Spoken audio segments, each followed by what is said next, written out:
नमस्कार, हमारे छत्तीसगढ़ देख रहे हैं आप। आपके साथ मैं हूं सपना दीपक मद्देशिया। बुलेटिन का आगाज करेंगे। रायपुर में जनसंपर्क विभाग के सचिवा दयानंद ने छत्तीसगढ़ संवाद की विभिन्न शाखाओं का निरीक्षण किया और इसी के साथ साथ अधिकारियों को आवश्यक दिशा निर्देश दिए। इसके साथ ही उन्होंने अधिकारियों को लेकर बैठक की। तो वहीं सचिव पी दयानंद ने कहा कि राज्य सरकार की योजनाओं को जन जन तक पहुंचाने में जनसंपर्क अधिकारियों की महत्वपूर्ण भूमिका है। उन्होंने निर्देश दिए कि जनसंपर्क अधिकारियों को राज्य सरकार की योजनाओं और कार्यक्रमों की जानकारी समाज के अंतिम व्यक्ति तक पहुंचे।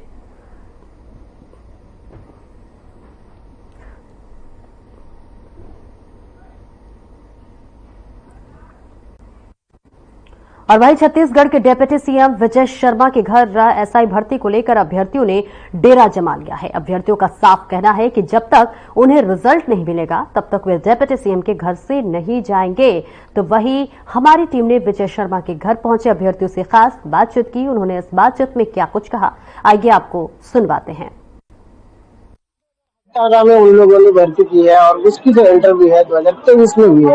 एक साल से लगातार मंत्रियों के दरवाजे खटखटा रहे हैं क्योंकि उन्हें जॉब नहीं मिली है। नौकरी के लिए तरस रहे हैं, कई रिटायर होने के समय में आ चुके हैं। सब लोग लगातार जिस तरीके से परेशानी यहाँ पे झेल रहे हैं उसी ही जुबान में हम बात करते हैं कि ऐसे ही भर्ती को लेकर इतना धरना करना क्यों पड़ रहा है, क्या समस्या है जो सरकार अभी तक उनकी बातें नहीं सुन पा रही है, क्या हुआ होगा प्रॉब्लम जो सरकार उनकी एक छोटी सी मांग को पूरा नहीं कर पा रहा है, ऐसे क्या समस्याओं को उनको पेश करना पड़ रहा है जो लगातार मंत्रियों के दरवाजे खटखटाने में मजबूर हो गए हैं। अगर खटखटा ही रहे तो साथ में अपने पेरेंट्स तक को लेके आने का क्या जरूरी पड़ गया जिसमें उनके माता पिता भी उनके साथ आए हुए हैं। ऐसा क्या समस्या हो गया होगा कि घर से एक व्यक्ति को लेके आके विजय शर्मा जी के घर में बैठना पड़ रहा है और उन लोग ये तय कर चुके हैं कि आज अगर उनकी पूरी मांगे नहीं होंगे तब तक वो लोग यहाँ से उठ कर नहीं जाएंगे। यानी उन लोग साफ शब्दों में बता रहे हैं आश्वासन हमें नहीं चाहिए, हमें रिजल्ट चाहिए। ये वो लोग कह रहे हैं, उन्हीं की जुबान हम सुनने की कोशिश करते हैं कि सच में ये लोग जिस तरीके से दर दर भटक के मंत्रियों के दरवाजे खटखटाने में मजबूर हो गए हैं, ऐसा क्या मजबूरी आया है जो अपने माता पिता को आप अपने साथ ले जाए। सर, हम लोग सब इंस्पेक्टर के अभ्यर्थी हैं। हमने इंटरव्यू दिया हुआ है। पिछले साल इस महीने हमारा इंटरव्यू कंप्लीट हो चुका था, लेकिन आज लगभग 1 साल होने वाले हैं। 1 साल होने को आ गया, हमारा रिजल्ट अभी तक के कंप्लीट नहीं हुआ है सर। और अभी हमें लगभग 1.5 साल की और ट्रेनिंग भी करनी है, उसके बाद ही हमारी ज्वाइनिंग होगी। तो सर, हम यहाँ पे माननीय गृह मंत्री महोदय से यही दरखास्त करने आए हैं कि हमारा रिजल्ट जल्द से जल्द जारी करवा दिया जाए। बात रिजल्ट की है कि जारी करवाने की, आप तो संघर्ष कर ही रहे हैं। आपके साथ जितने बड़े हुए हैं छत्तीसगढ़ के लोग, जितने भी अभ्यर्थी सभी परेशान हो रहे हैं। लेकिन बात सवाल यहाँ एक और उठ के आती है कि आप तो परेशान होते हैं तो अपने माता पिता को भी यहाँ पे लेके आए, यानी गृह मंत्री के पास आए, यानी कि उनका भी समय जो है आपके साथ लगा हुआ है। ऐसा क्या समस्या आ गया जो आपको माता पिता को उठा के लाना पड़ा? सर, ऐसा है कि परिवार में जैसे कि माता पिता हैं, वो हमेशा यही चाहते हैं कि हमारा बच्चा कोई नौकरी करे, सरकारी नौकरी करे। जैसे कि हमने बताया कि हम इंटरव्यू दिला के पहले से तैयारी कर चुके हैं। तो सर, ये संघर्ष सिर्फ हमारे नहीं, हमारे माता पिता, हमारे अभिभावक और हमसे जुड़े हमारे जितने भी परिवार वाले उनका भी संघर्ष है, क्योंकि हर कोई चाहता है कि इनका रिजल्ट आए और जल्दी से जल्दी ये ज्वाइनिंग करे कहीं ना कहीं पे। तो सर, जैसे अगर हम लोग पढ़ाई कर रहे हैं तो ऐसा नहीं कि सिर्फ मैं पढ़ाई करूं, मेरे साथ मेरी मम्मी, मेरे पापा सब उस समय संघर्ष कर रहे हैं। क्योंकि सर, जितना भी फाइनेंशियली सपोर्ट हो रहा है, मेंटली सपोर्ट हो रहा है, खाने पीने की व्यवस्था सब तो हमारे घर वाले ही करके दे रहे हैं ना सर। तो हम तो अभी भी बेरोजगार हैं उस लेवल पे देखा जाए तो। और साल भर जो हम लोग को ज्वाइनिंग मिल जाना चाहिए था, उसके बाद भी हम लोग साल भर बेरोजगार बैठे हुए हैं, तब भी हमारे माता पिता हमको पाल रहे हैं सर। तो ये समस्या सिर्फ हमारी नहीं है सर, ये पूरे हमारे घर वालों के लिए कि अगर एक बच्चा यहाँ पे घर में को रोजगार मिलता है तो उससे पूरे एक परिवार पलता है। यहाँ पे दुर्गेश धुरंधर लिखता हूँ सर, रायपुर से, छत्तीसगढ़ से। ये नहीं समझ जाइएगा कि एक नौकरी नहीं मिलने के बावजूद एक घर को पालना यानी घर को चलाना कितनी बड़ी समस्या हो सकती है। और खास तौर से ये लोग अपनी स्वार्थी के नहीं, देश की सेवा के लिए खड़े हो रहे हैं। ये नहीं, जहाँ क्राइम की अगर हम बात करें, आज जिस तरीके से क्राइम देखने के लिए मिल रहा है, उस क्राइम को अगर रोक सके तो ऐसे ही हमारे यहाँ के जवान ही रोक सकते हैं। लेकिन लगातार आप देख रहे हैं कि इनकी स्थिति इतनी बुरी और दयनीय हो गई है कि ये लोग ऐसे मजबूर हो गए कि आज किसी भी हाल में इन लोगों को नौकरी चाहिए, उसी की आस में लगातार बैठे हुए। क्या नाम लिखता है? सर, मेरा नाम अजय साहू है। कहाँ से हो? मैं प्रॉपर राजनांदगांव से हूँ सर। तो इतनी दूर से यहाँ क्यों आए? विजय शर्मा जी के क्या ऐसा काम पड़ा है जो यहाँ पहुँचे? सर हम लोग क्या है कि एएसआई का अभ्यर्थी है, तो हमको क्या है अपना रिजल्ट चाहिए। माननीय जो मतलब होम मिनिस्टर साहब द्वारा, माननीय एचएम सर द्वारा हमको 10 दिन का समय दिया गया था कि आप 10 दिन के अंदर हम रिजल्ट दे देंगे, लेकिन अभी तक उनके द्वारा हमको रिजल्ट नहीं दिया गया। बस उसी के जवाब पे जा रहा है। और भी हमारे साथ लोग बने हुए हैं, उनसे भी जानने की कोशिश करते हैं कि आज एक्चुअली में विजय शर्मा जी क्या कर रहे हैं। इससे पहले भी उनसे मिले हैं, तब क्या आश्वासन मिला? सर जब हम उनसे मिले थे तो हमें सबसे पहले तो 15 दिन का आश्वासन मिला था, उसके बाद फिर दोबारा 15 दिन की अवधि खत्म हुई तो हम दोबारा आए, फिर से 15 दिन मिला और उसके बाद लास्ट में भी फिर से 10 दिन का मिल गया था। अब ये 15 तारीख आखिरी था और आज 16 तारीख को हम फिर से सर से पूछने आए हैं कि सर आपका आश्वासन जो आपके कहने पर आपकी सम्मान करते हुए हमने रखा था, उसके बाद फिर आज क्या हुआ सर, और हमारा रिजल्ट कब तक जारी होगा, इसके बारे में हमको जानकारी चाहिए। इसलिए सर से पूछने के लिए हम करीब 200 से 300 की संख्या में अपने पेरेंट्स लोग के साथ यहाँ पर आए हैं और जानकारी सर से चाहते हैं कि सर आखिर कब तक हमारा रिजल्ट जारी होगा। जानते हैं क्या मेंटेन कर रहे हैं, लेकिन बोला नहीं जा सकता है। फिलहाल में आपकी चीज के लिए रोक नहीं लगाया जा रहा?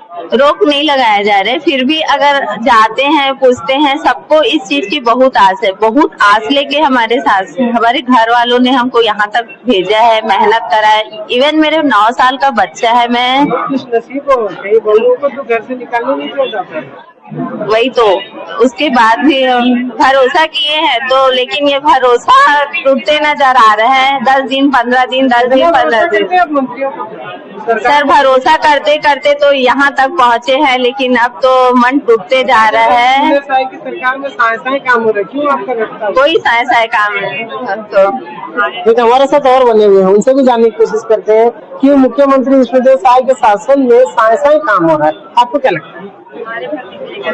सर साइंस से काम हो रहा है, वो तो हमें अपने रिजल्ट को लेके नहीं दिख रहा है, क्योंकि पिछले 1 साल से कि आपका जॉब वापस आपको मिल सकती है? सर लग रहा है, मतलब मिलेगा, हम लेके रहेंगे सर, क्योंकि इतनी मेहनत की है। तो ऐसे तो शासन को क्या बोले? शासन से बस हम रिक्वेस्ट कर सकते हैं कि इधर भी ध्यान दीजिए। जिससे आपकी बात हो रही है किसान की, तो उनसे क्या रिक्वेस्ट? सर रिक्वेस्ट तो एक ही है, रिजल्ट दीजिए, इससे ज्यादा और क्या बोल सकते हैं। रिजल्ट दे देंगे तो यहीं पर ही हमें मिठाई खिलाएंगे, और क्या, इससे बड़ी तरीके से अगर बात करते हैं तो आप लोग देश की सेवा के लिए उतर रहे हैं। जिस तरीके से समाज में जो चल रहा है, पुराना जो रीति रिवाज भी है और कुछ परंपराएं को बचाए भी रहना पड़ता है। अब लोकल लोग होने के चलते यहाँ की सारी समस्याओं से अवगत है जी। तो अगर आप फील्ड में उतरते हैं तो किस तरीके से?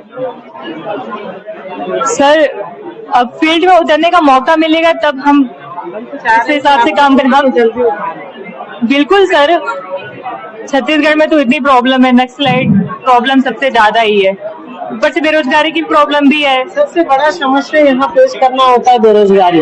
बेरोजगारी का वर्ड जैसे ही आता है तो घर से सबसे बड़ा ताना उसी को सुनने मिलता है जो घर में खाली पड़ा हुआ है। अब उनको एक ही ताना कहीं घूम फिर के आ गया निकम्मा, ये जो वर्ड लगातार लड़कों को सुनने मिलता है और लड़कियों को भी। ऐसे वर्ड से कई लोग परेशान हैं। आज लगातार बेरोजगारी को लेकर जिस तरीके से बढ़ते हुए नजर आ रहा है, संख्या कम नहीं हो रहा है पर बढ़ता हुआ नजर आ रहा है। कहीं अगर 975 बेरोजगारियों को रोजगार दे सकते हैं, और क्या बोल सकते हैं। आप देखिए होंगे कि किस तरीके से एसआई भर्ती के लोग जो समस्या लेकर आपके सामने हमने इन्हें विस्तार से जानने की कोशिश की है। यहाँ उनके पेरेंट्स भी आए हैं। एक महिला से हम बात करने की कोशिश करेंगे, वो सबसे बुरे नजर आ रहे हैं। आप देखेंगे उनको क्या समस्या है, जिस तरीके से अपने बच्चों को लेकर आए हैं। क्या नाम है? तो दुलारा काबर आए?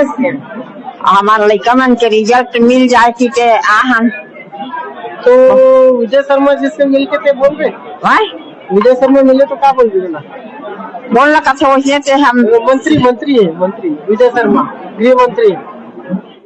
तो देवी ना लेखा मन का रिजल्ट। हाँ जी, रिजल्ट मिल जाए कि के बार की कहा हम आज काले का भिलाई रथम हमार कोई नहीं है। और वही मन पोस ही वही मन पाल ही अब हम अच्छा बहुत चीज बस रही से तेला यही करके पढ़ाई लिखाई है लड़का मन ला और रिजल्ट मिल जाए ओका तो कि हम कोशिश करे बार की के जाने। अब हम कोई नहीं है, दाई नहीं, दादा नहीं, ना भाई नहीं, बंद नहीं, कोनो नहीं, ऊपर छोड़ कोई नहीं है जाने। और हमारा रिजल्ट मिल जाए दादा तो हम खुशी से रही वो। और वैसे में तो भाई ये अब हमार कमाए शक्ति नहीं है न कहीं करे के पानी पछिए पियत हम जे ओकरो सुख ला देख लेबू। मोलिका के तिलक देख रहे हैं कि किस तरीके से समस्या झेल रहे हैं और महिलाएं जिस तरीके से बुजुर्ग महिला को यहाँ पे आने में मजबूर हो गए। और पेरेंट्स बने हुए हैं, क्या नाम लिखते हैं? सुनीता। क्या समस्या आ गया जो आप अपने बच्चों के साथ यहाँ पहुँचे? वही रिजल्ट तो रोक दिया है इसलिए तो आए है ना। कितना विश्वास करते हैं मंत्री के ऊपर? अब विश्वास तो के तो दिए है, रिजल्ट तो मिलेंगे बोल के विश्वास करके इतने दिन से तो मिल लेंगे करके देख खींच रहे हैं। तो आज अगर आज मिल जाए तो अच्छा हो जाएंगे। इंतजार है इतना मिलाइती है। हाँ जिस तरीके से हम लोग उनके पेरेंट्स से भी बात किए, उन छात्रों से भी बात किए जिन्हें जॉब की जरूरत है, जो पेरेंट्स है उनसे भी बात किए हैं। विस्तार रूप से आपको बता रहे हैं कि कहा जा रहा है कि जब तक उनको रिजल्ट नहीं मिलेगा विजय शर्मा जी का जो गृह निवास है उसे नहीं छोड़ेंगे और लगातार रायपुर में बने रहेंगे। और उनका कहना है कि आज नहीं आश्वासन पे काम चलेगा, आज आंख में रिजल्ट चाहिए। बने रहिएगा हर खबर के साथ। मैं शर्मा चंद्रगिरी, रायपुर से।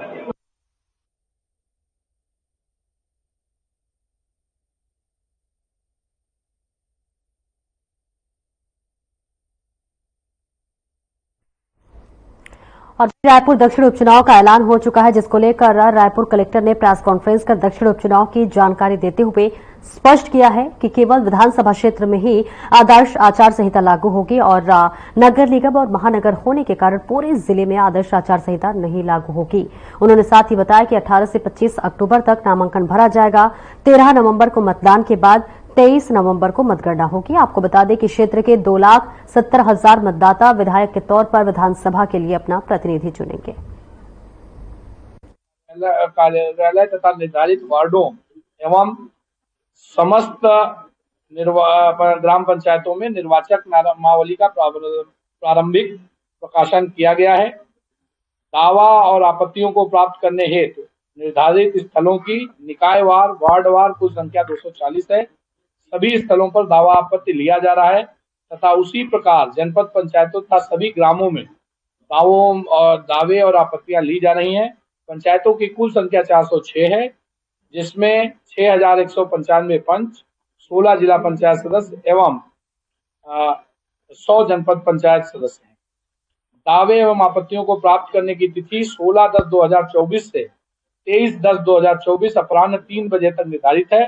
उसके पश्चात दावे एवं आपत्तियों के निपटारे की तिथि 29/10/2024 तक निर्धारित है, जिसके पश्चात दावे एवं आपत्तियों के आदेश के विरुद्ध अपील करने की तिथि निराकरण के 5 दिवस के भीतर किया जा सकता है।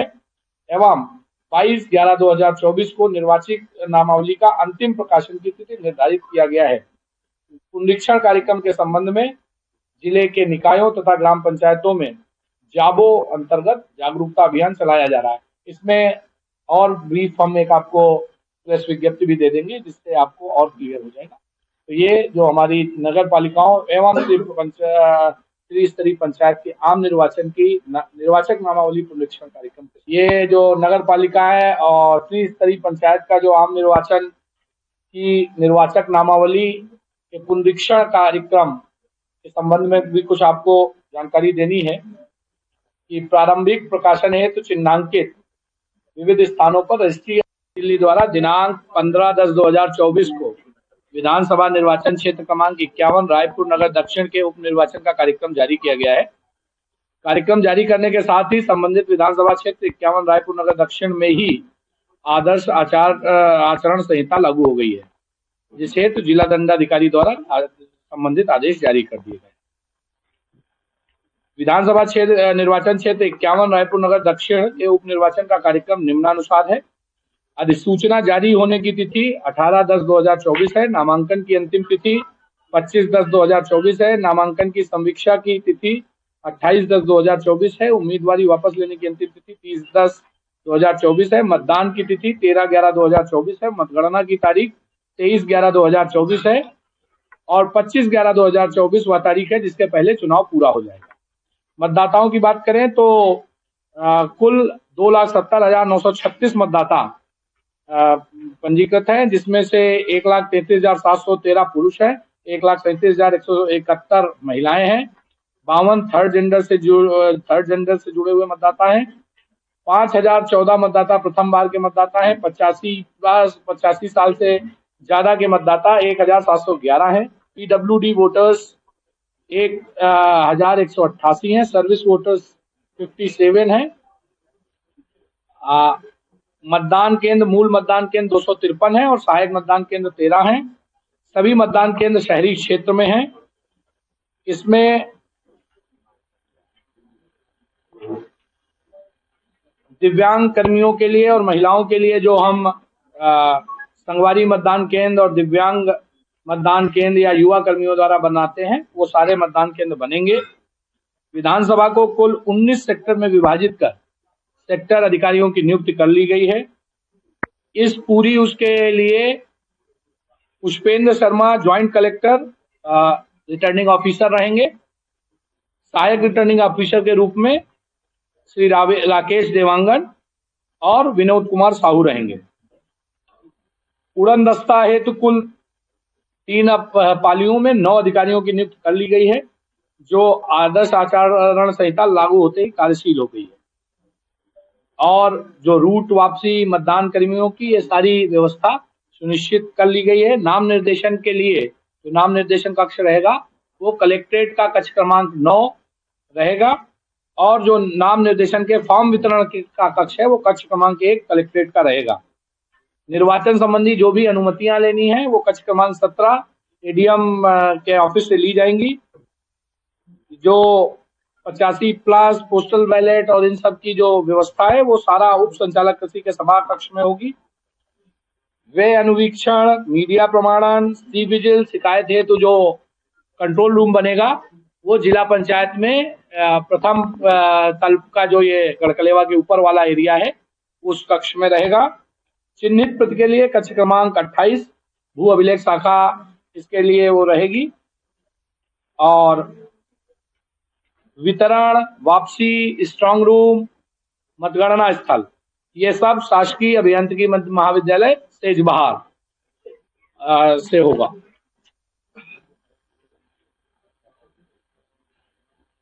बाकी इधर जो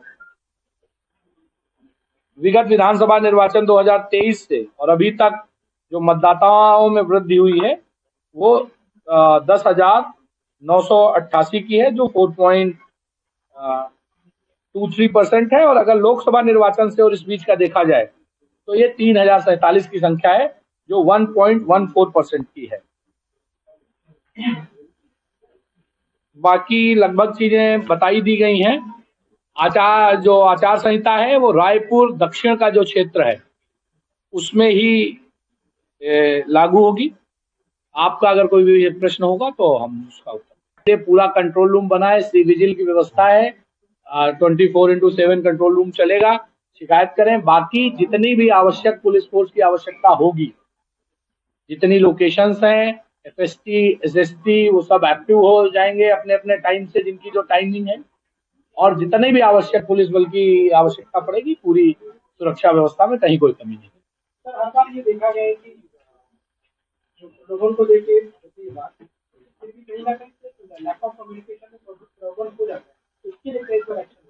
देखिए, सी विजिल का जो ऐप है निर्वाचन आयोग का, वो इसीलिए है कि अगर ऐसी आपको कोई भी शिकायत मिलती है तो आप लैटिट्यूड लॉन्गिट्यूड के साथ जहाँ की शिकायत है वो सारी चीजें बता सकते हैं।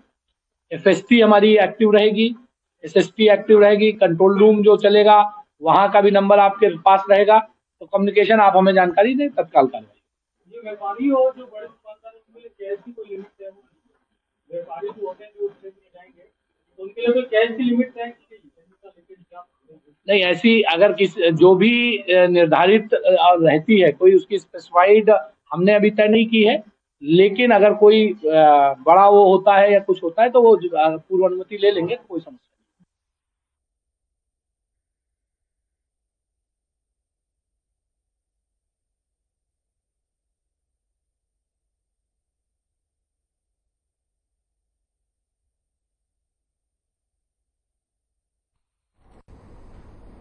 और जांजगीर चांपा जिले के 3 नगर पालिका और 8 नगर पंचायतों के लिए निर्वाचन मतदाता सूची का प्रारंभिक प्रकाशन कर दिया गया है और शुद्ध एवं त्रुटि रहित निर्वाचन नामावली तैयार करने के लिए दावा आपत्ति आमंत्रित किया गया है। तो वही आपको बता दें कि दावा आपत्ति के लिए 16 अक्टूबर से 23 अक्टूबर का समय निर्धारित किया गया है। बता दें कि मतदाता ऑनलाइन और आरओ के माध्यम से अपना नाम संशोधित करा सकते हैं और इसी तरह ग्राम पंचायत चुनाव के लिए भी 24 अक्टूबर से मतदाता सूची का जो है वो प्रकाशन किया जाएगा और इसी के साथ साथ नाम जोड़ने, घटाने और बदलाव करने की कार्रवाई की जाएगी। आपको बताते चले कि जिला निर्वाचन अधिकारी ने जिले के सभी मतदाताओं से इस मतदाता सूची पुनरीक्षण की प्रक्रिया का लाभ उठाते हुए अपनी जानकारी को शुद्ध कराने की अपील की है।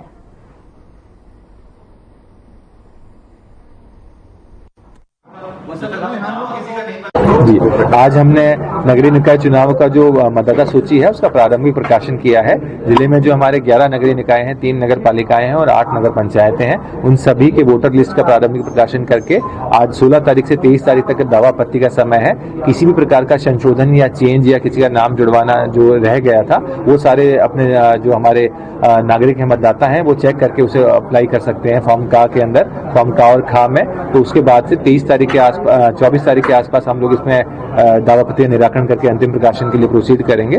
उसी प्रकार से जो हमारे त्रिस्तरीय पंचायत राज सिस्टम के अंदर ग्रामीण क्षेत्र की वोटर लिस्ट है वो भी हमारी 24 तारीख को उसका प्रारंभिक प्रकाशन होगा। उसके बाद में 29 तारीख तक दावापत्ति का रहेगा। तो सभी नागरिकों से मेरा अपील है कि वो अपना वोटर लिस्ट में नाम चेक कर ले। अभी स्टेट इलेक्शन कमीशन के द्वारा एक पोर्टल भी, ऑनलाइन पोर्टल चालू करा गया है जिसमें व्यक्ति अपने नगरीय निकाय और अपने वार्ड का चयन करके अपना नाम के इंग्लिश में अपने नाम को डाल के सर्च कर सकता है और सर्च करने के आधार पे अगर उनको लगता है कि कोई भी चेंज कराने की आवश्यकता है तो संबंधित वो जो हमारे AERO या ERO हैं उनसे संपर्क कर सकते हैं।